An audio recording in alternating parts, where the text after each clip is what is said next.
Analysts often use player comparisons to give fans a glimpse into what the future may hold for a certain prospect through the lens of a player we're already familiar with, but sometimes these comps do more harm than good. And it feels like this is exactly what's happening with potential top pick Paolo Banchero. He's drawn comparisons to players like Blake Griffin, Juwan Howard, Julius Randle, David West, Carlos Boozer, and even Carmelo Anthony. That list combines for 22 All-Star appearances and 14 All-NBA selections, but none of them are quite like Paolo. And we can sometimes get so caught up in trying to figure out which glass shoe worn by a star of the past fits him, that we miss how Paolo's uniqueness can help him succeed in ways we've never seen before. Paolo's ability to blend the athletic traits of both a power and finesse athlete enable him to do some truly mind-boggling stuff. Attacking off the dribble here, he's able to play small at first, getting lower than his defender as he accelerates before shifting back to playing big with a monstrous step, seemingly teleporting himself past the defender for an easy layup. His quick load time off of 2 feet allows him to sky up for ridiculous dunks, and while most players of his size can't, Paolo is capable of getting vertical off of 1 foot, allowing him to get up through traffic for the slam here. He has that blend of strength and quickness that make him a mismatch for almost any defender, but it's the combination of these traits with his skill and intelligence that make him so unique. A ridiculously diverse 3-level scoring package starts along the perimeter, where he prefers going left with a V-pattern step back to create open looks from deep. He's capable of flipping his hips extremely quickly after setting screens to pop out for an open jumper here. Moving inside the arc, he makes it impossible for teams to switch 1 through 5 as he'll cook any big in the mid-range. After a between the legs crossover here, the defender overcommits to cut off a drive to Paolo's dominant right side, so he quickly pops back to his left for a wide open foul line jumper. His deadliest dribble move is a snatchback crossover, which he'll often chain into a spin move to create open looks at the rim, and when driving from the wing, he'll often attack perpendicular to the basket, setting himself up for a spin back inside of his defender. On top of that, his footwork in the post is impeccable. He's elite at selling double pivot moves to his defender, taking advantage of his ability to get low, going up and under defenders for easy looks at the rim.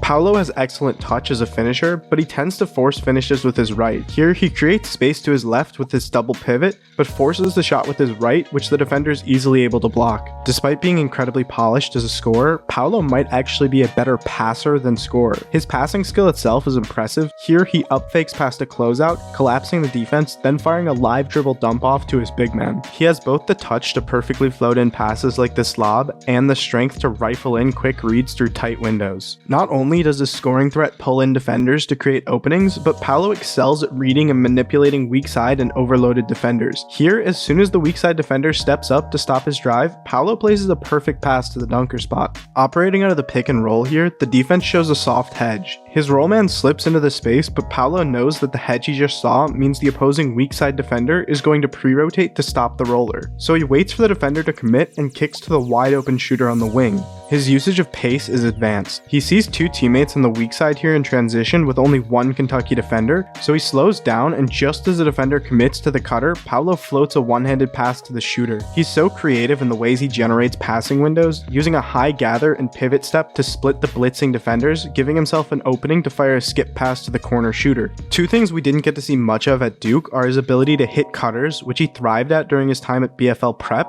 and operating out of the short roll, where his blend of passing, mid-range scoring, and quick-fire decision-making would shine. Paolo's game on the defensive end is very much still a work in progress. His large offensive workload often tires him out, which leads him to resting a lot on defense, often getting completely blown by when soft switching on screens. But his athletic profile combined with the positive flashes indicate he can definitely improve on this end. Currently, his best defensive skill is the angles he takes when defending drives, allowing him to beat his man to the spot. On top of that, he's very good at contesting without fouling, getting his lower body as close to his man as possible while staying vertical on the contest. And in general, he's a far better team defender than he is on-ball defender, especially when operating as a low man, rotating to break up a lob on this play and arriving just in time to smother this drive. However, he sometimes loses his assignment off-ball while trying to stay engaged with the play.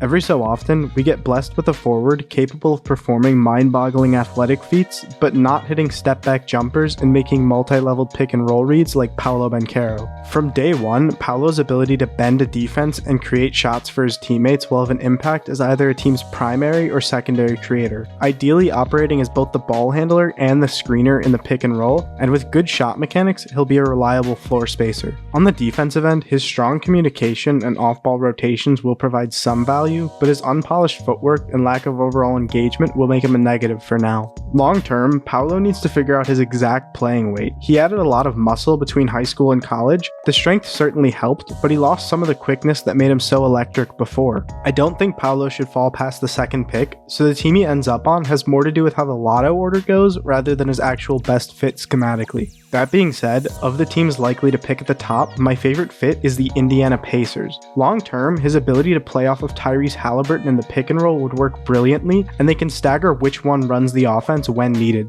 Thanks for watching. If you enjoyed the video, leaving a comment, liking, and subscribing helps me out a lot. If you want more content, YouTube thinks you'll like this video too.